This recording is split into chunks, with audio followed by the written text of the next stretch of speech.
A very good evening and welcome to Face the Nation. My name is Bonge Wazwana, standing in for Clement Manyatela. Coming up in the show this evening, we ask if the SA's working visit to the US was a success. If not, what could have Team South Africa done better to smooth out the relations? Moeletsi Mbeki, the chairperson of the South African Institute of International Affairs, joins us for that discussion. Another big day yesterday as Finance Minister Godongwana tabled what has been termed Budget 3.0 in Parliament, but it seems it did not hit the right notes with some opposition parties, while the chairperson of Parliament's Standing Committee on Finance says it was credible, proper and pragmatic. But was it?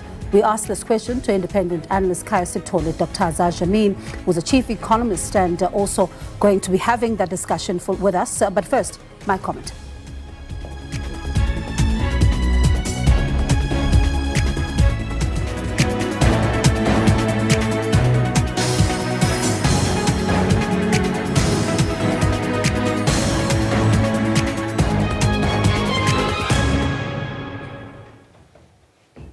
Now, two important meetings were convened yesterday. One in Cape Town as Finance Minister Godongwana tabled what has largely been called Budget 3.0 after two failed attempts. Another significant gathering took place thousands of kilometers away in the Oval Office at the White House as the South African delegation sought to, and I quote, reset relations with the United States. Now, both meetings no doubt have serious implications for South Africa as calls for more investments were loud in both meetings. Is the environment, though, one that is enabling to attract investors? Here's the chairperson of the Appropriations Committee, Musi, as well as COSATU's president, Zingiswalusi.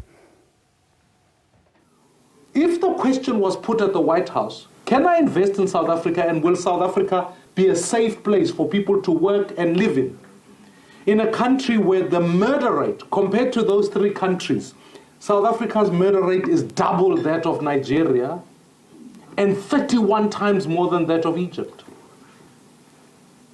So if you were watching what was happening, you have to ask the question, will I invest in this country?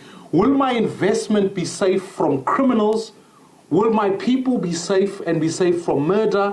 And ultimately, will I never suffer from extortion or other types of crime? What the job of Parliament is supposed to do is to go, does the appropriation that went to policing serve the purpose of responding to that question? Because all of us must be obsessed about one thing. Can South Africa increase its rate of investment in the next year and the outer year? The problem in South Africa, it is not necessarily about race, but it is about crime.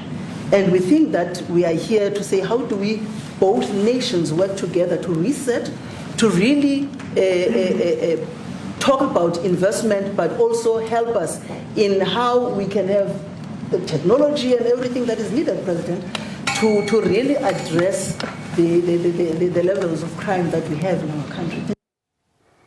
Now, while Minister Godongwana reassured the country that fighting crime remains one of government's top priorities, how does that work, though, when a chunk of the police's budget goes to personnel, a portion of that to administration? So, what exactly is left for the actual crime-fighting efforts? When we think about the outer year of dealing with the budget, we can't just be adjusting for inflation year on year. We should rather be honest and say, stop the bus. Actually, if we want a safer country, are we going to fund it more? Are we going to disproportionately attack the question of murder? And are we going to then say to ourselves, our rate of conviction as far as murder is concerned, will move not only from 1 in 5, but rather to a place where if you commit murder in this country, you get arrested, whether that murder takes place in whatever context. So when we reflect on the budget, fellow, we must think about it in a number of ways. And therefore, I want to highlight, as I bring this to a close, that our ultimate job is to think hard about the rate of investment. Now, the delegation at the White House was clear. Foreign direct investment critical towards growing the economy and also create much needed jobs with an unemployment rate currently standing at 32.9%. Is it perhaps time to rethink some decisions?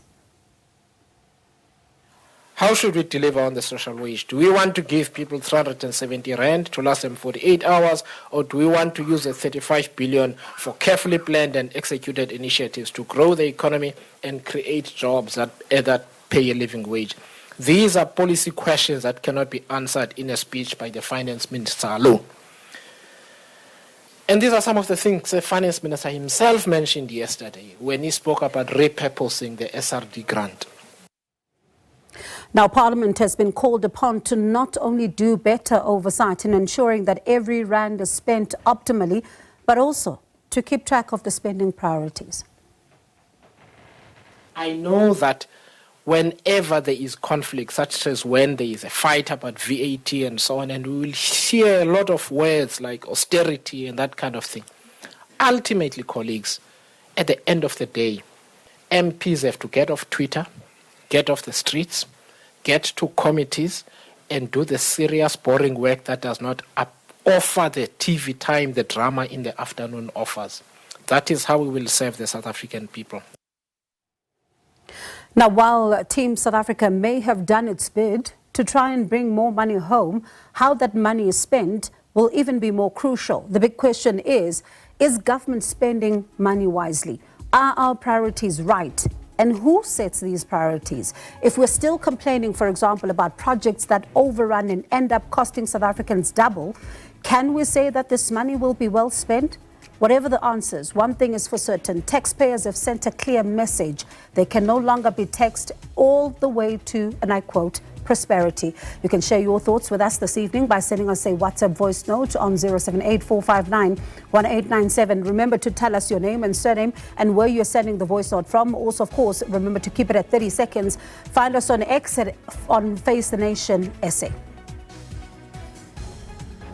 All right, we'll take a short break. When we come back, we'll reflect on the meeting that was in the Oval Office yesterday.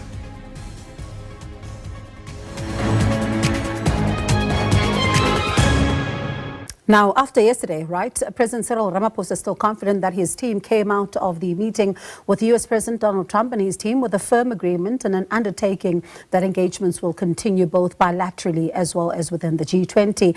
Much has been said, though, about this meeting, with some looking at it as a success, while others believe the delegation could have done a bit more.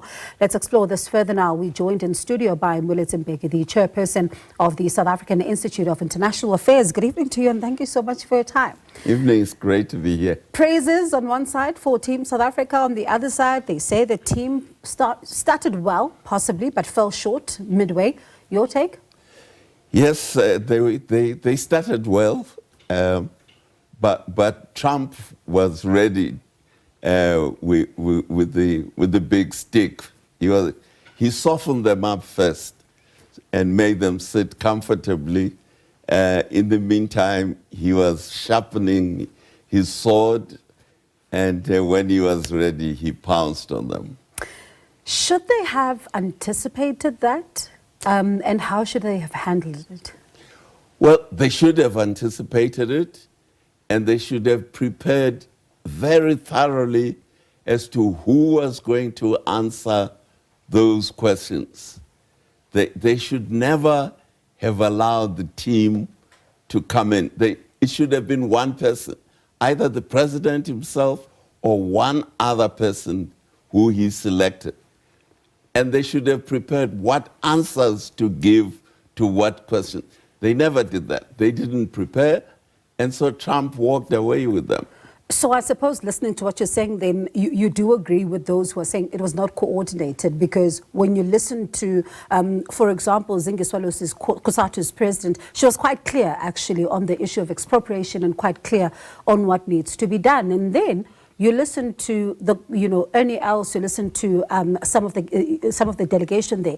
They talk about a South Africa that needs help. The ANC has been there for 35 years. Things simply aren't working, even referencing that Madiba got out of prison and he wasn't vengeful and all of that. So did they need to have a coordinated message? Absolutely. It's because they didn't rehearse. They should have rehearsed for this question because they knew it was coming. Trump has been repeating this many times. So they knew the question was coming, and they should have had a rehearsal as to how it was going to be handled and who was going to handle the question and what were the issues that we're going to raise.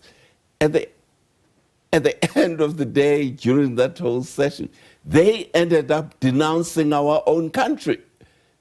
I mean, I was shocked.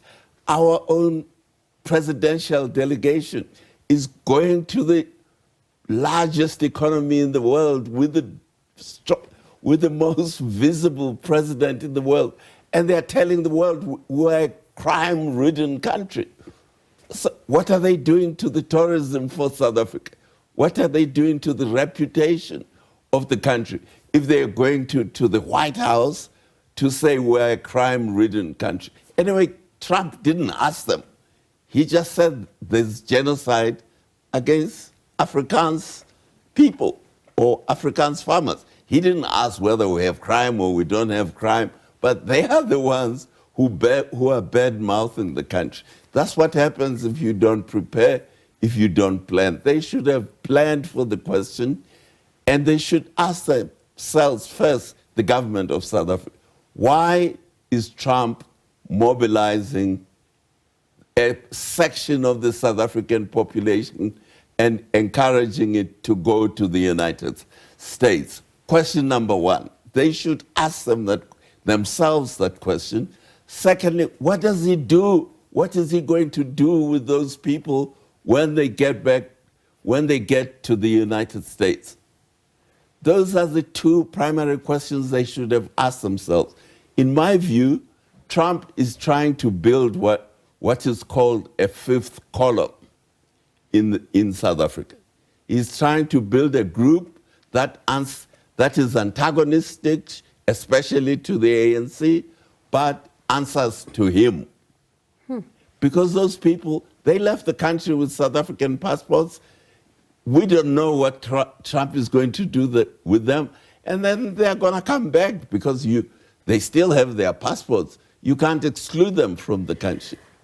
I suppose then it's also quite alarming that when you see the composition of the delegation and then later to hear that some couldn't make it into the room because the numbers were, also limited, and the president saying that they had to fight hard to get COSATU's president Ngiswalose into the meeting. So doesn't that raise a red flag for you?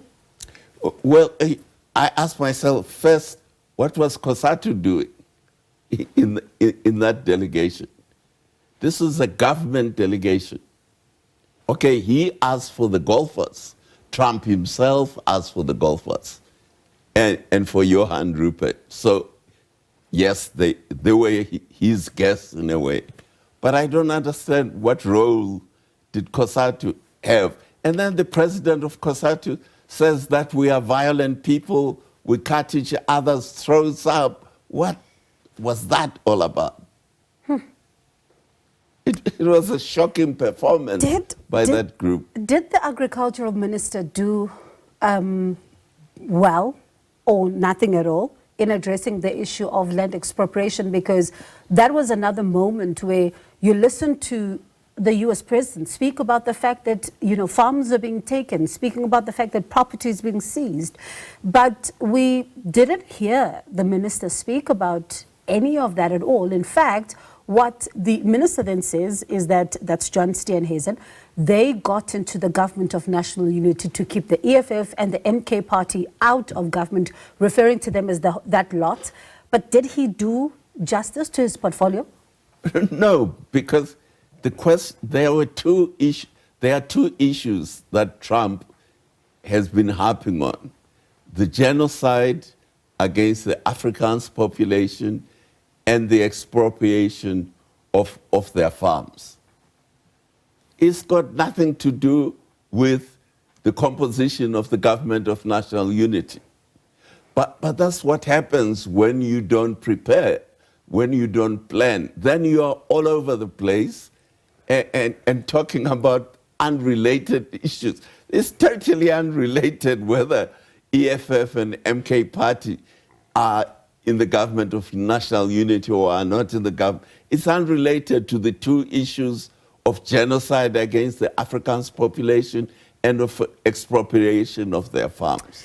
I'm going to get to just possibly behind closed doors in just a moment, but there's something that, especially when we started seeing the developments in the Oval Office started happening, we saw the international media taking a keen interest in what was happening. And the CNN Stephen Collinson writes, it's the new Hunger Games of world politics, the televised Oval Office takedown by President Donald Trump. South African President Cyril Ramaphosa was the latest leader to become an Make America Great Again prop Wednesday, as Trump lectured him on false claims that white South African farmers are the victims of genocide. Foreign leaders now enter the hallowed lair of the US president, who runs press conferences like they are the WWE cage matches at their peril. Your take? Well, my company used to produce a program called Big Brother. It's called reality TV.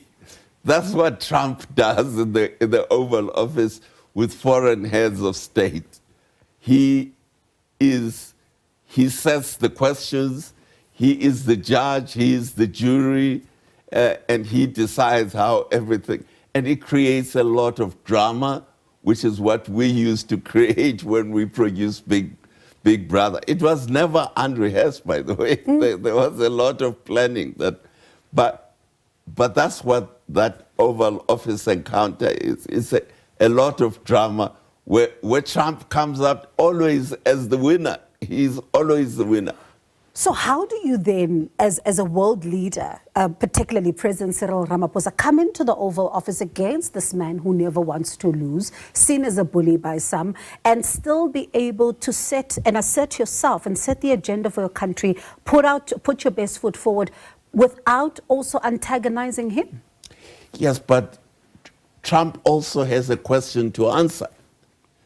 Why is he building up a group? And it's a very well targeted group, by the way.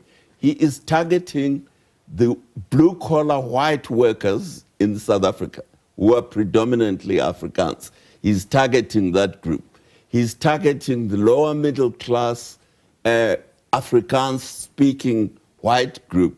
So it's a well-targeted group which he's taking to America. Now, why is he taking this group to America? Cyril should have asked him, why are you taking these people to America? What do you do with them? When they get to America, what do you train them to do? Do you think that question didn't come up behind closed doors? I don't know, but it didn't come out. It doesn't matter whether it came out or not behind closed. It matters what it tells the people of South Africa. We're having sections of our population being turned against the South African government by Donald Trump. What does he plan to do with these people? Is he planning to organize an insurrection against the South African government? Because he's running this narrative about this hugely victimized section, and a very clearly targeted section of our population. Is he going to use this population for an insurrection against the government of South? That he should have asked him. Our president should have asked him, is that what you're planning to do with these people? And then let's hear what Trump says. Was that the moment for Team South Africa to pull out the stats and actually try and counter what is a narrative that we all know is false? No, Trump is not interested in statistics. He's interested in effect. Statistics don't give effect. He wants drama. You can't create drama with statistics. You have to make a story. He gives a story. He doesn't give any statistics. He shows these crosses. If you go to Arlington Cemetery in Virginia, you have crosses like that for the soldiers who have been killed in the many wars America is fighting. If you go to France, in the cemeteries from the First World War, the Second World War, you have crosses like that. The cemeteries of the Commonwealth, in Belgium, you have crosses. You could take a picture like that anyway. So in light of what you just said, right, and looking at Team South Africa's performance in the Oval Office, that delegation, do you think, because you say there were ill-prepared, do you think? Behind closed doors, they were possibly better prepared? I doubt it. I doubt it. Because the question is, what does Trump want from South Africa? They should have asked him that question. He's preoccupying himself with the internal affairs of South Africa. What's he after? What does he want from us? Instead, they go there and ask him for help. They say, we're a crime-ridden society. We need help. We need drones. We need this, that, and that. South Africa makes drones. We don't need to go to the Americans to be given drones. We make drones. So when Johan Rupert speaks about Starlink, that it must be at every police station in the country, was that the ground being prepared for that? I have no idea what that was all about. Why do we need Starlink? We have our own telecommunications systems in South Africa. We have huge cellular phone companies in South Africa. They can set up a telecommunication system for the police stations if they don't have one. But I'm sure our police stations have their telecommunication system. We don't need to go and ask the Americans for one. It seems, though, especially when you look at the police's budget currently, there's a chunk of it, right, about 80% of it being spent on personnel, and then you're looking at another portion being spent on administration. One wonders, though, how much of that is available to spend towards crime-fighting efforts in the country. So maybe, if I'm listening to what you're saying, it's time to rethink priorities in that order and stop going outside of the country to try and get more money. Well, exactly. You see, but this is to do with management of government departments of South Africa. It's got nothing to do with money, with technologies from Elon Musk. It's how to manage a department of the country, a crime-fighting department, which is the police. So before the South African delegation left for the US, I was in conversation with the presidency's spokesperson, Vincent Magwenya, who was saying that the US has what South Africa needs and South Africa has what the US needs as well. The relationship has been mutually beneficial and all of that, and it's time now to reset these particular relations. Do you think that performance in the Oval Office got that message of resetting and also trying to ensure that you reimagine this relationship? It made it get lost in translation somewhere. Yeah, because the president's office and the president and his spokespeople, they haven't explained to us why does our relationship with the United States need resetting. We have over 600 American companies. Many of them have been here for decades. Ford Motor Company has been here for decades and decades.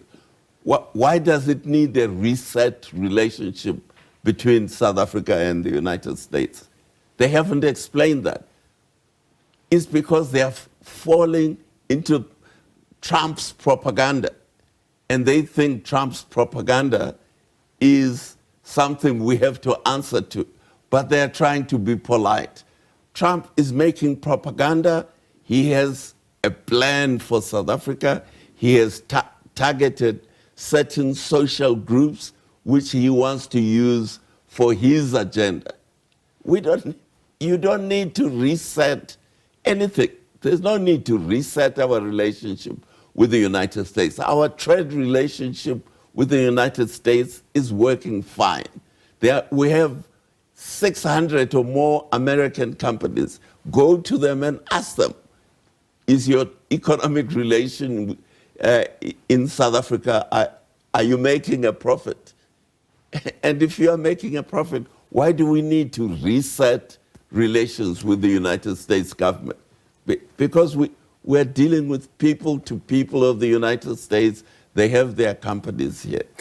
Is it not perhaps because of the remarks that would have been made in the public domain, and then the Liberation Day tariffs as put out, and also how some were saying that it seems, even with the developments in the Middle East, particularly in Israel, it seems that this relationship is maybe at an all-time low or hitting rock bottom, according to some. So that could have potentially been the reason why they thought, let us go and possibly try to reset it. How do you think they should have then dealt with it? Ignore the propaganda?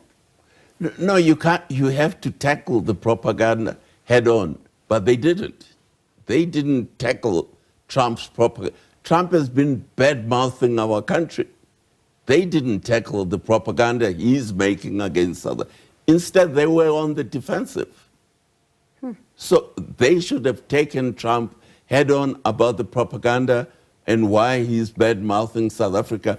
We have companies from his countries which are operating and making money in South Africa, but he's trying to cause trouble in our relationship between our two countries. Why is he causing trouble in the relationship between South Africa and the United States? They should have asked him that.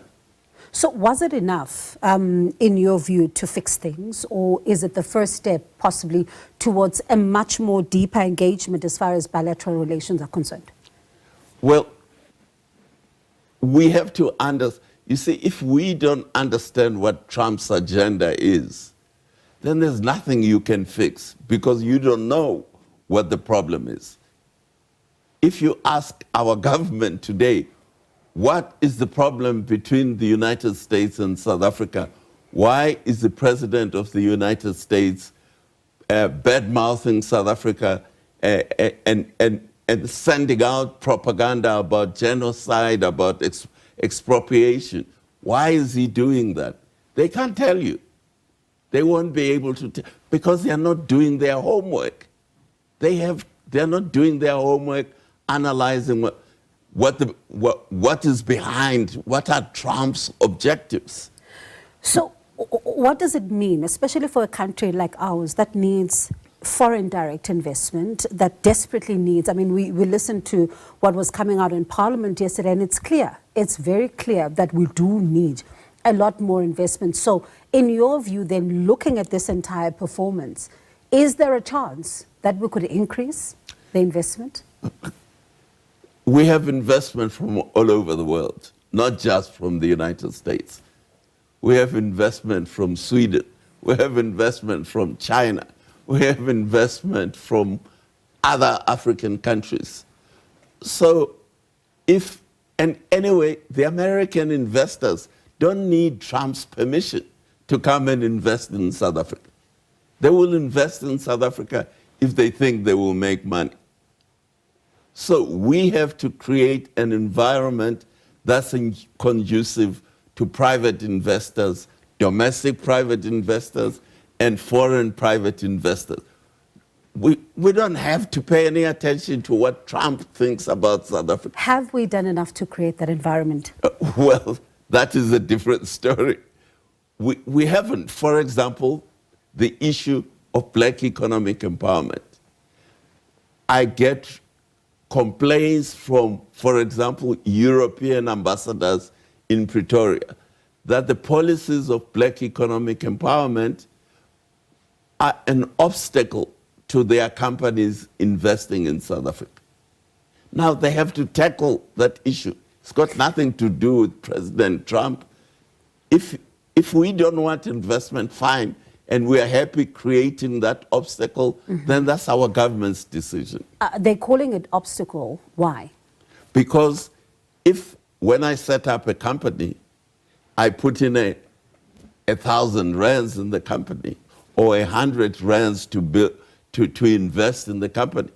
But I have to give 25 or 26% to you, and you have done nothing to contribute to the company.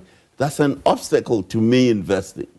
It's a disincentive for me to invest because I'm giving away my capital for free. That's an obstacle. And when you then also look at the fact that the issue of crime is a huge one. It even came up, in Parliament as well, because it's one thing to say that the environment, when you look at it in terms of running a business, has got to be conducive, but also those who are coming to invest have got to feel safe. Are we doing enough there? I don't think we're doing enough, but this is to do with the efficiency of the South African government. The South African government is very expensive government. We, the taxpayers, spend a lot of money paying for the South African government, but there's no service delivery back. Coming up to here, I have to go through potholes on Winnie Mandela Drive. But I pay taxes and I pay rates to the municipality. But in the meantime, they can't maintain the roads. So that is the problem. And when you then look at the fact that right now we've got, at the same time, these high debt servicing costs, and some are wondering if the chunk doesn't also go towards us, because we know that there are salaries, there is of course the social spending that also comes into play, and then we need to service the debt as well. So when you then look at issues like potholes, issues like service delivery and all of that, how much of that takes a back seat because of some of these priorities that we've set for ourselves? Yeah, but how did we get into debt? 20 years ago, we only had 20% of GDP as debt. Today, we're sitting We're projecting 77. With 77. Now, how did we get into debt? And why is that debt not servicing the cost of borrowing itself? It's because it's not productive debt that we're using. But now that's bad management of the finances of the country. You can't then turn around and start blaming somebody else. You are the government. You are mismanaging the finances of the country. You can't maintain the roads. You can't maintain the water supply and so on and so forth. Well, that's your problem. Trump won't help you solve that problem. Briefly then, as we go to a break and then take another conversation, what then do you think South Africans take from the meeting in the Oval Office? Well, for me as a South African, I was shocked by the behavior of our delegation there. Because instead of tackling Trump, who is trying to destabilize our country and using the opportunity to show him up to the world that he's trying to destabilize South Africa, we start talking about why we are full of criminals. We have so many criminals in South Africa who are cutting people's throats and doing all sorts of horrible things to the population. How are you advancing South Africa's interests when you are turning around and blaming yourself and blaming our country for the problems that actually that had nothing to do with Trump? Trump never asked them about. Yeah, quite an interesting take there. So let's pause for a second. I want us to take some of the tweets. We are asking our viewers tonight if they think government is spending money on the right priorities, because there is, of course, that issue around wise spending. Bono saying government doesn't spend wisely. If they did, we wouldn't be having water issues in the country. We wouldn't be having high rate of unemployment. We wouldn't be having illegal immigrants issues. Our government doesn't prioritize important things that affect us on the ground. Thomas, clearly not, Bongi, where there's a need to redirect funds and prioritize development within communities to alleviate poverty. It's unfortunate that some local governments or departments return money to Treasury while there are still no services for the people. It's interesting. Nobahle, good evening, Bahlali. Hi, our so-called government is not spending money wisely. Right now, they just spend for getting our people in the low class, and when it comes to voting, they know where we stay. You will see them by the door-to-door campaigns. All right, these of course are some of our viewer questions. Your take as I let you go. I agree with them. We spend too much of our revenue on government, on public sector salaries. Huge amount of the government, of what the government collects in taxes is spent on salaries. I was doing, there's a report that has been produced by the International Monetary Fund at the request of the South African government. And this report, I think it was published in 2021, shows that 17% of gross domestic product of South Africa goes into public sector salaries. 17%. similar countries to South Africa, like Chile, like Indonesia, Thailand, and middle-income countries, it's only 6% of GDP goes to public sector salaries. So we're spending huge amount of money on paying the public service in this country. I did a calculation when our finance minister was fumbling the budget. I got to the conclusion that if you take two items of the budget, public sector salaries plus debt service, just these two, they take up 84% of the state revenue that the SARS commissioner raises. 84% just goes to pay the salaries of the public service and to service the debt.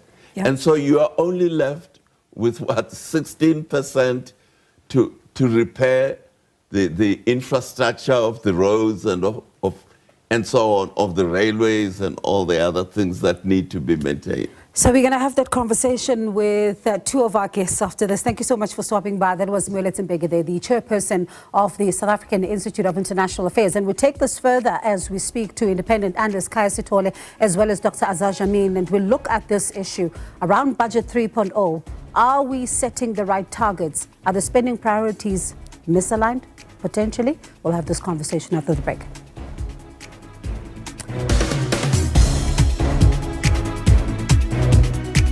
Budget 3.0 was tabled in Parliament yesterday. Finance Minister Eno Korongwana cutting spending, forecasting slower growth, but also debt levels, remaining high. Was it safe and less controversial? Let's unpack this further now. We're joined by independent analyst Khaya Sithole and Dr Azar Jamine, chief economist at Econometrics. Good evening to you both, and thank you so much for your time. Let me start with you, Dr Jamine. Did it hit the right notes?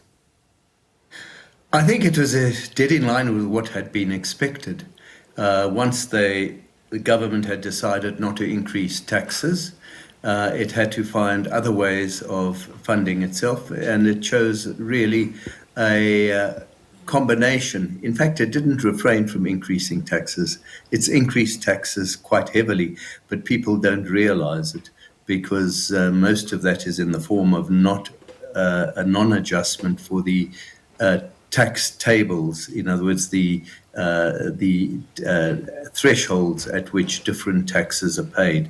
And when people receive pay increases in line with inflation, they often move into higher tax brackets and end up paying higher tax rates. And on average, the average wage earner will now be paying about 0.6% more than he was last year after tax. Now, Khaya, debt service costs remaining high, amounting to more than 1.3 trillion over the next 3 years, which means 1.2 billion rand is spent a day to service the country's debt. This is definitely still not sustainable.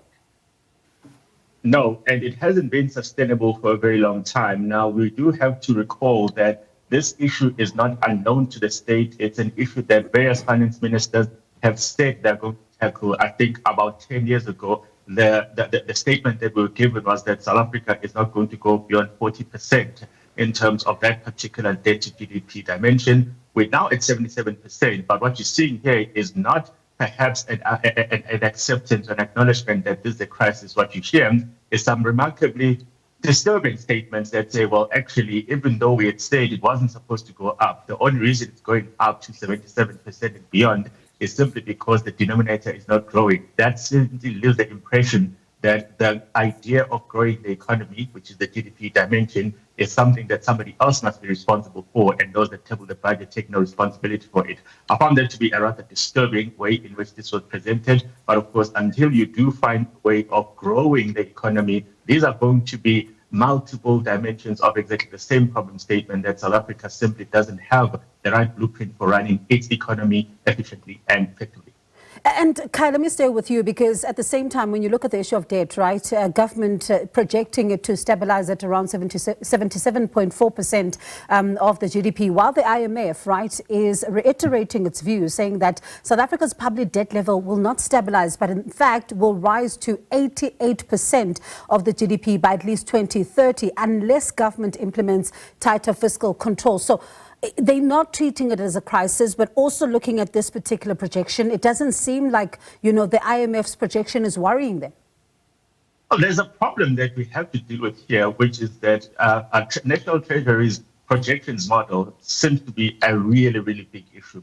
Because what you see here is that in every single budget conversation, they make particular projections about the growth rate of the economy, and without fail, all their assumptions tend to be wrong, and the ultimate outcomes always turn out to be lower than what they projected there. So similarly here, when they say that they're going to stabilize at 77%, we have to work with evidence. And the evidence in front of us is that just because Treasury says that they're going to stabilize something doesn't mean that they're going to do it. And perhaps it reflects that they do not know how to actually do it. And what that means is that if they then say that we are saying as a matter of principle that we're not going to borrow a single additional rand, then they should be able to convince their fellow political principals that, look, we're not going to do that. What we've seen here in this particular year in particular is that you've had a minister who's come up with three very, very, very clear statements that unless you give me 2%, I cannot balance the books. He said there's absolutely nothing else. He looked everywhere. He was twisted, and then he changed his mind. And then he said, unless you give me 0.5%, I absolutely cannot balance the books. He even went to court and then said the only way the budget can ever balance is if I'm allowed to raise the VAT up by at least 0.5%. Again, when he was twisted, he then changed. So yesterday, do you then say that the budget he presented yesterday is a reflection of absolutely all the dimensions and all the permutations? It's difficult to believe so when he keeps changing his mind whenever he gets twisted in one direction or the other.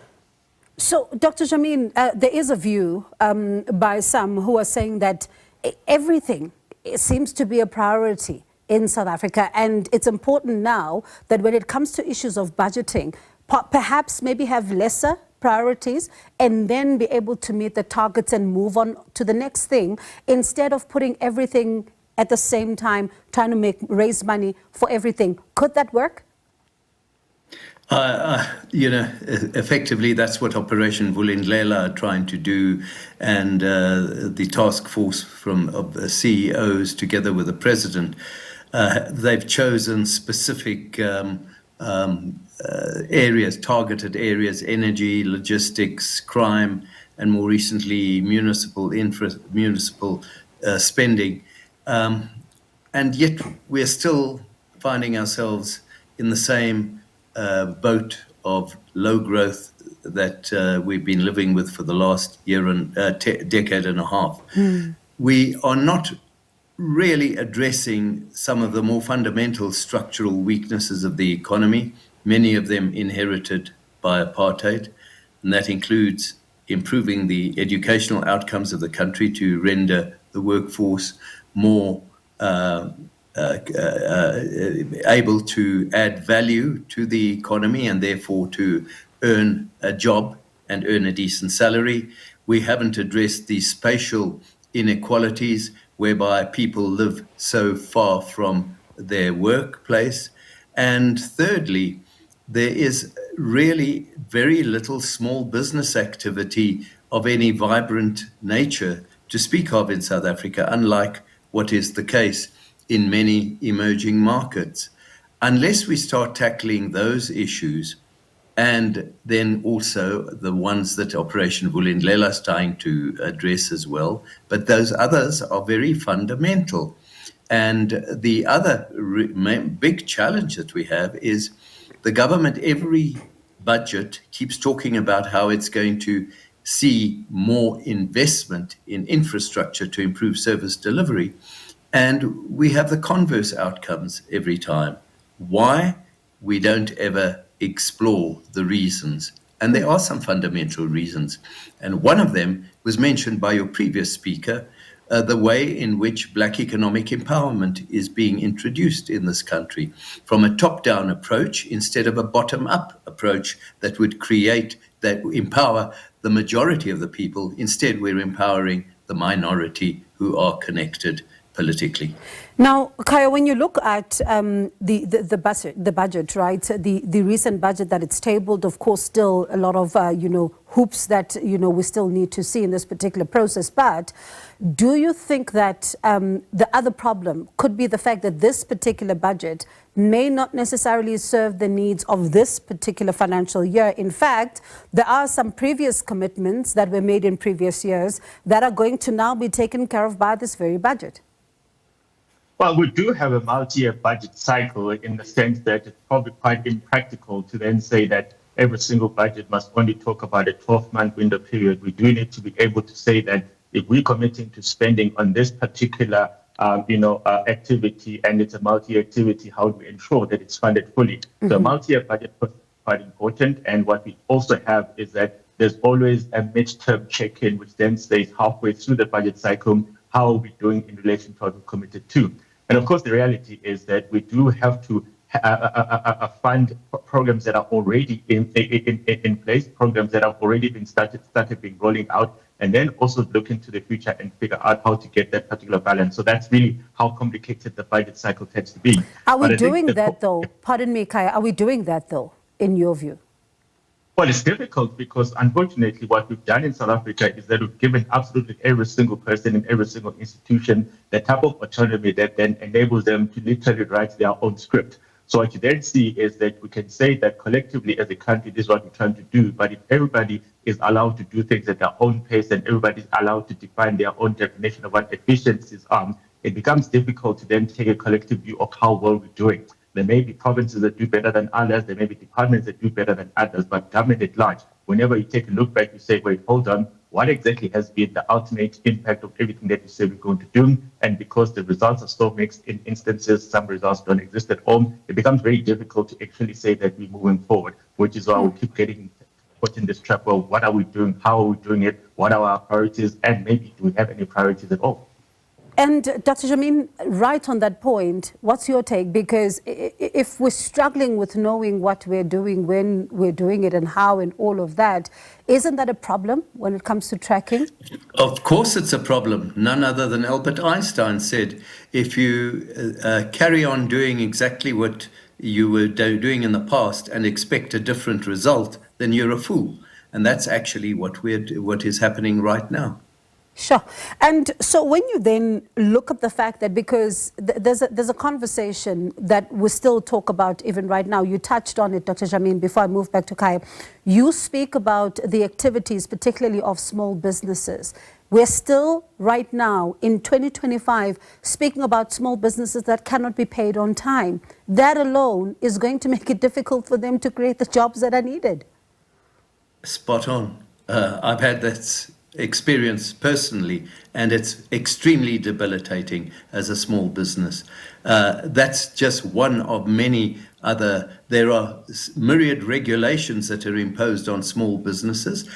Big businesses have big teams that they pay handsomely to sort out those regulations and abide by them. In small businesses, the poor founder or CEO has to run around worrying about those regulations rather than actually running the business. And so you never actually get off we don't see enough small businesses really getting off the ground.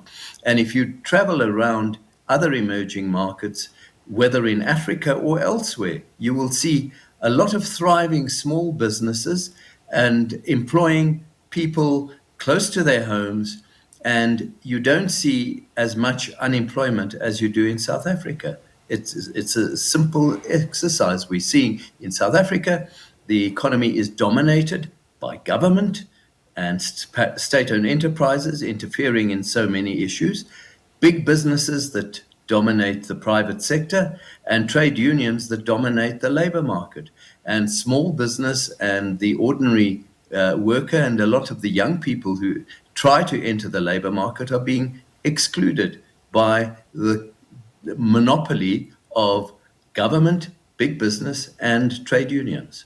Now, Khaya, when you listen to the chairperson of Parliament's Standing Committee on Finance, he says, of course, according to him, the budget was credible, pro-poor, as well as pragmatic. But then he says something else. He says that it's time that Parliament does more when it comes to exercising its oversight, especially when it comes to spending, to make sure that every rand is accounted for, and also making sure that the priorities are in fact taken care of. Has Parliament done a good job when it comes to effective oversight over the years?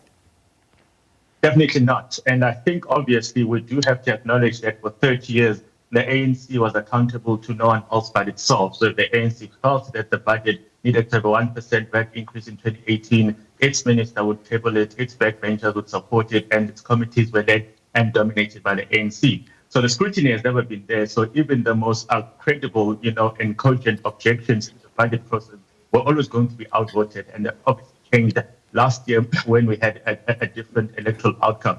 And I think it's also quite important for us to keep calling out this theory that these politicians keep putting out there to simply say that because a budget has an allocation towards the social wage, then it's pro-poor.